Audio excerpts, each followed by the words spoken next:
मूलतो ब्रह्मरूपाय मध्यत शिवरूपिणे अग्रतो विष्णुरूपाय सत्यदेवाय ते नमः। Hi friends, welcome to our channel trip to recent గా జరిగిన ఎలక్షన్ కోసం నేను మా ఇంటికి వచ్చాను. మా ఫ్రెండ్ ఎలాగో వచ్చావు కదా, జగన్ లండన్ వెళ్ళిండు, చంద్రబాబు అమెరికా పోతుండు, మనం కూడా చిన్న ట్రిప్ వెళ్దాం అన్నాడు. సో ఎటు వెళ్దాం అని థింక్ చేసి కాకినాడ అని డిసైడ్ అయ్యాం. ఎందుకు కాకినాడ అంటే తెలుసు కదా, యానం దగ్గర. అర్థమైందిగా, యానం అంటే అర్థమైన వాళ్ళ కింద కామెంట్ చేయండి. కంప్లీట్ రీజన్ అయితే మాత్రం అది కాదు. ఉభయ గోదావరి జిల్లాల ప్రకృతి అందాలు ఎంత చూసినా తనివి తీరవు. కాకినాడ సిటీ కూడా నాకు బాగా నచ్చుతుంది. కాకినాడ అని కాదు, దాని చుట్టూ ఉన్న కొన్ని ప్లేసెస్ ని కూడా కవర్ చేయాలని అనుకున్నాం. సో దానిలో భాగంగా ముందుగా అన్నవరం వెళ్తున్నాం. మేము కాకినాడ నుండి మార్నింగ్ 8 o'clock బయలుదేరాం. కాకినాడ నుండి అన్నవరంకి దాదాపుగా 45 కిలోమీటర్లు డిస్టెన్స్ ఉంటుంది. ఇదంతా కాకినాడ నుంచి అన్నవరం వెళ్లే నేషనల్ హైవే 216 రూట్. మనం ఇప్పుడు పిఠాపురం మహారాజా వారి వారధిని క్రాస్ చేస్తున్నాం. చూడండి, ఈ బైక్ మీద నెంబర్ ప్లేట్ లేకుండా ఎంత స్పీడ్ గా పోతున్నాడో. అన్నవరం అంటే తెలియని వారు ఉండరు కదా. కొత్తగా పెళ్ళైనా, ఇల్లు కట్టుకున్నా, నార్మల్ గా అయినా ఇక్కడ చాలా మంది లక్షల్లో భక్తులు సత్యనారాయణ వ్రతాలు చేయించుకుంటారు. అన్నవరంలో వ్రతాలు ఎలా చేయించుకోవాలో, వ్రతాల యొక్క రేట్లు, రూమ్ ని ఏ విధంగా తీసుకోవాలి అన్ని ఈ వీడియోలో ఎక్స్ప్లెయిన్ చేస్తాను. సో వీడియోని అస్సలు స్కిప్ చేయకుండా చూడండి. గొల్లప్రోల్ టోల్ గేట్ ని మనం క్రాస్ చేస్తున్నాం.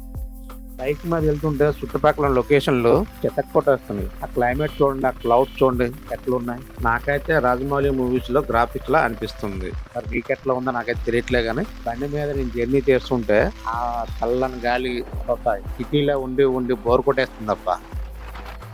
చాలా కొబ్బరి తోటలు ఉన్నాయి. అంటే మన ఊరు దగ్గరలో కూడా ఇలా పంట పొలాలు ఉంటాయి, కానీ ఈ ఉభయ గోదావరి జిల్లాల్లో మాత్రం పంట పొలాలు వేరే లెవెల్లో ఉంటాయి. ఉభయ గోదావరి జిల్లాలో పుట్టిన వాళ్ళు నిజంగా అదృష్టవంతులప్ప.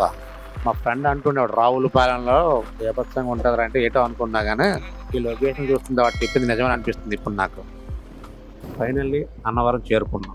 మా వాడు కొట్టిన స్పీడ్కి దాదాపు 35 minutesలోనే అన్నవరం రీచ్ అయ్యాం. స్ట్రైట్గా వెళ్తే తునికి వెళ్తాం, ఇక్కడ డైవర్షన్ తీసుకుని అన్నవరం ఊర్లోకి వెళ్దాం.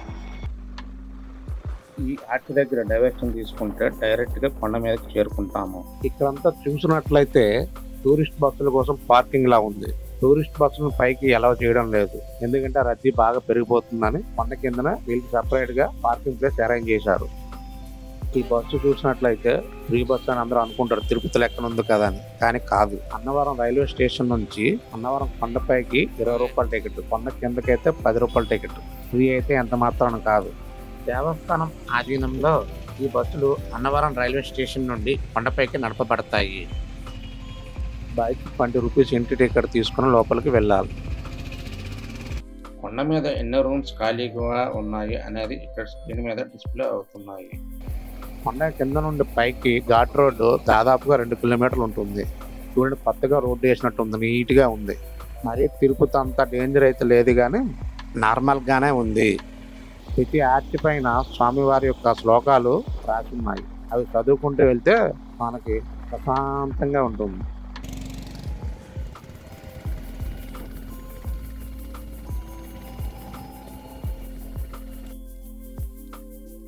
ఘాట్ రోడ్ నుండి అన్నవరం ఊరు వ్యూ చూడండి.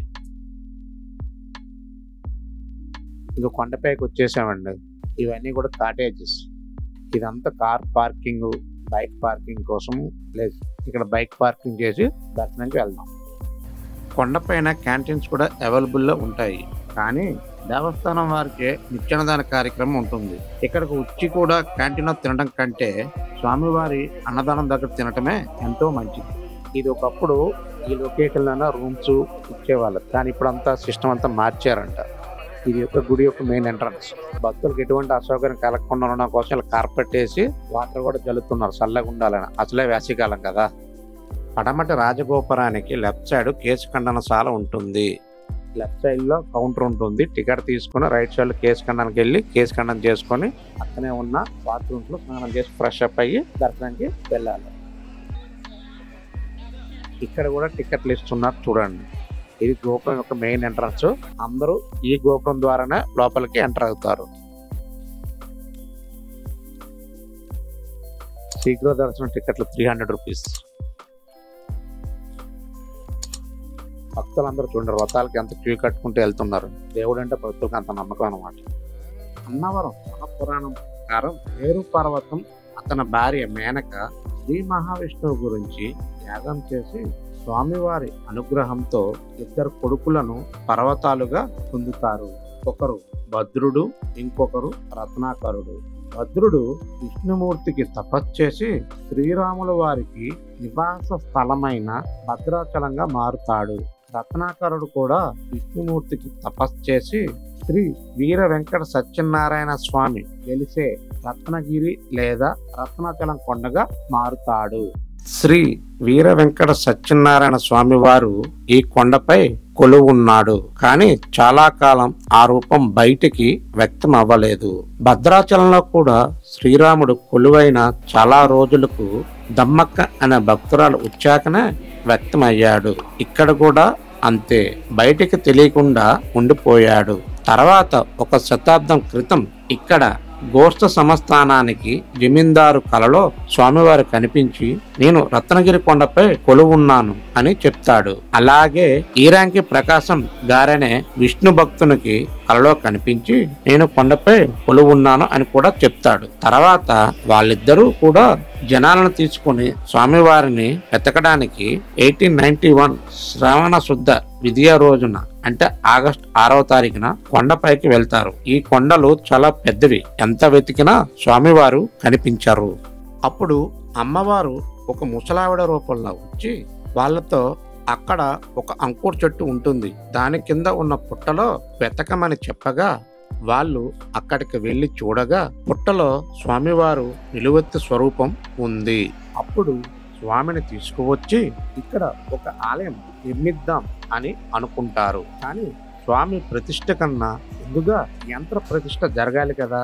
దానికి కూడా వారణాసిలో ఒక సిద్ధుడికి స్వామివారు కనిపించి తన యంత్రాన్ని ఎలా గీయాలో చెప్తారు. అప్పుడు ఆయన ఆ యంత్రాన్ని గీసి తీసుకొని వస్తారు. విగ్రహాన్ని ప్రతిష్ఠిద్దాం అనుకునేసరికే యంత్రం కూడా ఎక్కేస్తుంది.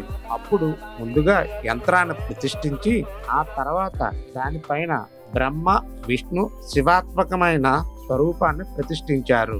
అన్నవరాలన్నీ ఇస్తాడు కాబట్టి ఈ క్షేత్రం అన్నవరంగా ప్రసిద్ధి చెందింది.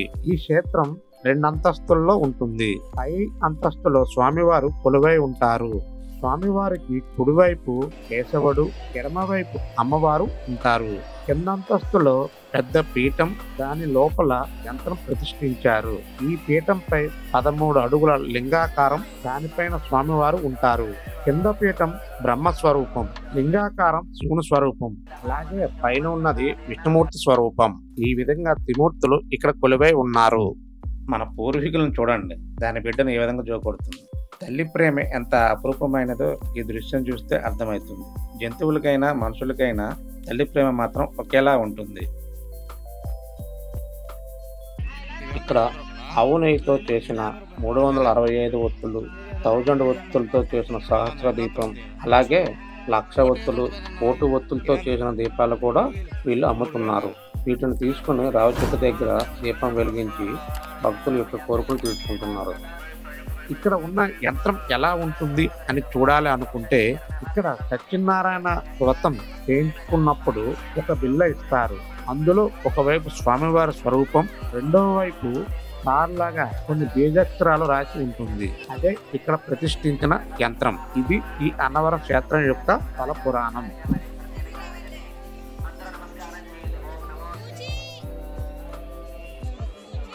ఉన్న కొద్దిపాటి ఆవుల రక్షణ కోసం గో సంరక్షణ ట్రస్ట్ వారు చేపట్టిన ఈ కార్యక్రమం ఎంతైనా అభినందించవలసింది. ఇక్కడికి వచ్చిన భక్తులు ఆవులకు దానా గడ్డి తినిపించవచ్చు. దానా అయితే 30 రూపాయలు, గడ్డికైతే 10 రూపాయలు. గడ్డి మాత్రం ఉండదు. ఉంటే అందరూ గడ్డే కొంటారుగా, కాబట్టి ఉండదు. 30 రూపాయలు పెట్టి దానా పెట్టాల్సిందే. అది కూడా మన చేతి పిడికినంత మాత్రమే ఇస్తున్నారు. నాకు నచ్చని విషయం అదొక్కటే. మనం పెట్టగిన ఆవులు చెప్పన తినేస్తున్నాయి. మరి వాటికి ఎంత ఆకలితో ఉంటుందో అర్థం కావడం లేదు. ఇది యాగాలను నిర్వహించే యాగశాల. భక్తులు ఇక్కడ యాగాలను నిర్వహిస్తారు. కొండ మీద ఆలయం కింద చక్కగా పంపా నది వర్షాకాలంలో పారుతూ చాలా అందంగా అనిపిస్తుంది. కానీ ఇప్పుడు వేసవికాలం కాబట్టి వాటర్ ఎండిపోయాయి. ఇదంతా షాపింగ్ కాంప్లెక్స్. భక్తులు దర్శనం అయిపోయిన తర్వాత ఇక్కడికి వచ్చి రిలాక్స్ అవుతారు. ఎంత పెద్ద ఫ్యాన్ రా బాబు. రేట్లయితే వేరేగా చెప్పనక్కర్లేదు. కొద్దిగా అయితే ఆకాశాన్ని అంటుతాయి. పిల్లలతో ఇక్కడికి వస్తే మన గల్లాపెట్టి ఖాళీ అవ్వాల్సిందే. ఎక్కువగా పిల్లల బొమ్మలే ఉన్నాయి ఈడ.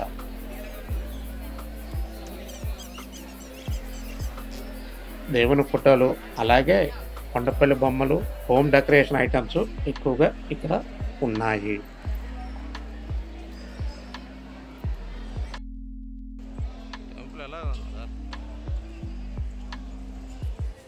ఇది వాహనశాల. స్వామివారి ఉత్సవమూర్తులను ఊరేగించే వెండి వాహనాలను ఇక్కడే ఉంచుతారు. చూడండి, తలతల మెరుస్తున్నాయి.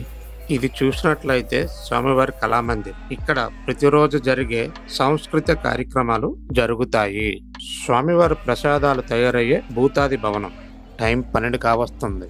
అందులో మార్నింగే బయలుదేరాను. కడుపులో ఎలుకలు పరిగెడుతున్నాయి. సో అర్జెంటుగా అన్నప్రసాదం కేంద్రానికి వెళ్దాం. క్యూ లైన్ గట్టిగానే ఉంది. ఫ్రీ అంటే ఎవరు వెళ్తారు చెప్పండి. అందులోనూ దేవుడు ప్రసాదం. గంటల తరబడి క్యూలో ఉన్నారు. మేము కూడా 30 మినిట్స్ క్యూ లైన్లో ఉన్నాము. అన్నప్రసాదం కేంద్రం మార్నింగ్ 10:30 నుండి 2:30 వరకు ఉంటుంది. కర్రీ, పప్పు, పులిహోర, పచ్చడి, అన్నం, సాంబారు, మజ్జిగ ఇన్ని రకాలు పెడుతున్నారు. టేస్ట్ అయితే ఓకే. వీరు ఓపికగా చాలా బాగా సర్వ్ చేస్తున్నారు. ఈ విషయంలో వీరికి హ్యాట్సప్ చెప్పచ్చు. ఎవరైతే అన్నవరంలో మ్యారేజ్ చేసుకోవాలనుకునే వారి కోసం ఇక్కడ మ్యారేజెస్కి అవసరమయ్యే మండపాలు, వాటి రేట్లు ఈ విధంగా ఉన్నాయి. ఒకసారి చెక్ చేసుకోండి. ఇక చివరిగా మిగిలింది ప్రసాదం తీసుకోవడమే. భక్తుల సౌకర్యార్థం కోసం 3-4 కౌంటర్స్ ఏర్పాటు చేశారు. మెయిన్ ఎంట్రన్స్ దగ్గర మరియు షాపింగ్ కాంప్లెక్స్ ఎదురుగా కూడా ప్రసాదం కౌంటర్స్ ఉన్నాయి. మీకు ఎక్కడ దగ్గర అయితే అక్కడ ప్రసాదం తీసుకోండి. ఇది చూసి ఒకసారి కళ్ళు జిగేలమన్నాయి. ఆశీర్వచనం ప్రత్యక్షంగా అయితే ఓకే, అందులో పరోక్షంగా దానికి మళ్ళీ సపరేట్ రేటు 1116. నాకైతే ఇది కొద్దిగా కమర్షియల్ గా అనిపించింది. భక్తుల నమ్మకంతో వ్యాపారం అంటే ఇదేనేమో మరి. రూమ్స్ కావాలనుకున్న వారికి ఇదివరకే సిఆర్ఓ ఆఫీస్ దగ్గర ఇచ్చేవారు. కానీ ఇప్పుడు కాటేజెస్ దగ్గర ఉన్న ఆఫీస్ వద్దనే ఇస్తున్నారు. ఆధార్ కార్డు కంపల్సరిగా తీసుకువెళ్ళాలి. ఒక్కరికి మరియు పెళ్లి కాని జంటలకు రూమ్స్ ఇవ్వరు. మనం ఆన్లైన్లో కూడా రూమ్స్ బుక్ చేసుకోవచ్చు. రూమ్స్ 500 నుండి 5000 రేంజ్ వరకు కూడా ఉన్నాయి. మన కంఫర్ట్ని బట్టి రూమ్స్ తీసుకోవచ్చు. ఇంకా ఇక్కడ చూడవలసిన 5 ముఖ్యమైనవి ఉన్నాయి. మొదటిది, ఘాట్ రోడ్ ఎక్కేటప్పుడు నేరేళ్లమ్మ అనే అమ్మవారు ఇక్కడ గ్రామ దేవతగా ఉన్నారు. రెండవది, మెట్ల దారిలో మొదటి మెట్టి దగ్గరే కనకదుర్గ అమ్మవారు ఉంటుంది. మూడవది, అన్నవరం పైకి వెళ్లే దారిలో వనదుర్గ అమ్మవారు ఉంటారు. తర్వాత కొండపైన స్వామివారి ఆలయం పక్కనే క్షేత్రపాలకుడైన సీతారాముల వారి ఆలయం ఉంటుంది. ఇక 5వది సండైల్. చాలా అద్భుతంగా ఉంటుంది. దీన్ని ఒక జమీందారు గారు అలాగే ప్రముఖ పంచాంగకర్త పిడపర్తి కృష్ణమూర్తి శాస్త్రి గారు వీరిద్దరూ కలిసి ఈ సండైల్ ను రూపొందించారు. దీనిపైన ఒక రాతి గోడ కట్టారు. ఈ గోడ మీద సూర్యకాంతి పడి నీడ ఏర్పడుతుంది. ఈ నీడను బట్టి టైంని లెక్కించవచ్చు. ఎలా లెక్కించాలో ఇక్కడ రాసి ఉంటుంది. ఈ టైంలో మన వాచీ కన్నా కూడా చాలా పర్ఫెక్ట్ గా ఉంటుంది. ఇంకో ముఖ్యమైన విషయం అదేనండి, అన్నవరం ప్రసాదం. తిరుపతికి లడ్డు ఎంత ఫేమస్సో ఇక్కడ ప్రసాదం కూడా అంతే ఫేమస్. ఈ ప్రసాదాన్ని ఆకులో పెట్టి ఇస్తారు. దీనికోసం విశాఖ ఏజెన్సీ నుంచి నెలకు 20 లక్షల ఆకులను తెప్పిస్తారు. స్వామివారి ప్రసాదం టేస్ట్ అయితే చెప్తే తెలిసేది కాదు. తింటే కలిగే ఆ అనుభూతి వేరే లెవెల్. మనకు అమృతం టేస్ట్ తెలియదు, కానీ బహుశా అమృతం అంటే ఇదేనేమో అనేలా ఉంది. అన్నవరం గురించి పూర్తి వివరాలు ఎక్స్ప్లెయిన్ చేశానని అనుకుంటున్నాను. ఓం నమో సత్యదేవాయ నమః. చూశారుగా. ఈ వీడియో నచ్చితే లైక్ చేసి నన్ను మీ ఫ్రెండ్ని చేసుకోండి అబ్బా. మీ ఒపీనియన్స్ని కామెంట్ రూపంలో తెలియజేయండి. మరెన్నో మంచి వీడియోస్ కోసం మన ఛానల్ని సబ్స్క్రైబ్ చేయండి. See you on my next video. Thanks for watching. Jai Hind.